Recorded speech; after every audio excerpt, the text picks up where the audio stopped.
এর ডিনোমিনেটর অর্থাৎ হরে করণী আমি রাখবো না, তাই আমি হরের করণীটাকে অমিট করব। তার জন্য আমাকে এর অনুবন্ধী করণী দিয়ে গুণ করতে হতে পারে।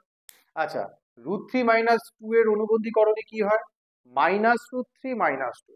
তাহলে আমি এখানে অ্যাকচুয়ালি কি করতে পারি? -√3 - 2 দিয়ে গুণ করতে পারি। তাহলে তাই যদি করি তাহলে কেমন হবে?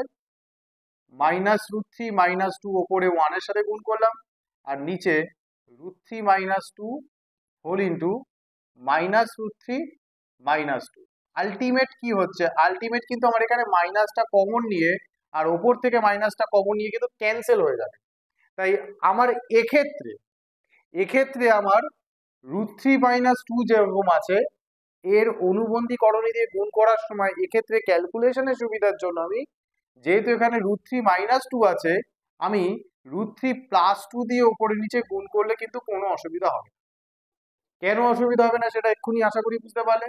কারণ আমি যদি অনুবন্ধী করণীটাকে ইউজ করি, তাহলে আমার এখানে এখানে আমার যে মাইনাসটা আসবে আর এখানে যে মাইনাসটা আসবে ওটা কিন্তু ওপরে আর নিচে মাইনাসগুলো কমন নিয়ে ক্যান্সেল হয়ে যাচ্ছে। তাই আমার এক্ষেত্রে কিন্তু অসুবিধা হচ্ছে না, ঠিক আছে।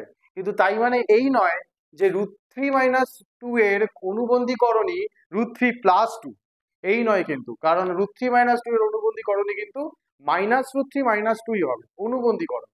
কিন্তু আমি এখানে ক্যালকুলেশনের সুবিধার জন্য কি করছি, √3 + 2 দিয়েও যদি গুণ করি আমার এখানে এক্ষেত্রে কোনো অসুবিধা হবে না, যেহেতু নিউমারেটর ডিনোমিনেটরে দুটোতেই মাইনাস একটা কমন আসছে, সেই মাইনাসগুলো কিন্তু ক্যান্সেল হয়ে যায়। তাই এক্ষেত্রে আমার কোনো অসুবিধা হবে না। কারণ এই জায়গাটা অনেকে বুঝতে ভুল করে, করণী নিরসন করার সময় আমরা দেখতে পাচ্ছি আমরা এখানে 2 হবে, √3 + 2 দিয়ে যখন আমি গুণ করছি তার মানে নিশ্চয়ই √3 - 2 এর অনুবন্ধী করণী √3 + 2 হয় না, কিন্তু √3 - 2 এর অনুবন্ধী করণী -√3 - 2 হয়। অনেকে এইখানে এই বিষয়টাকে দেখে অনেকে শর্ট কোশ্চেন গুলোতে ভুল করে দাও। তাই এই কথাটা আমার, এই প্রবলেমটা আমি এই কারণে তুলে বোঝানোর চেষ্টা করলাম। নেক্সট আমি এখানে ক্যালকুলেশনটা কি করব, √3 + 2 উপরে আর নিচে আমাকে যেটা করতে হবে a² - b² এর ফর্মুলা, অর্থাৎ √3² - 2²। কি আসবে? √3 + 2 ওপরে আসলো, আর নিচে √3² মানে 3 - 2² 4। তাহলে 3 - 4 আমার 1 আসছে, -1 আসছে, তাহলে একটা মাইনাস কমন নিয়ে √3 + 2, this is the final answer.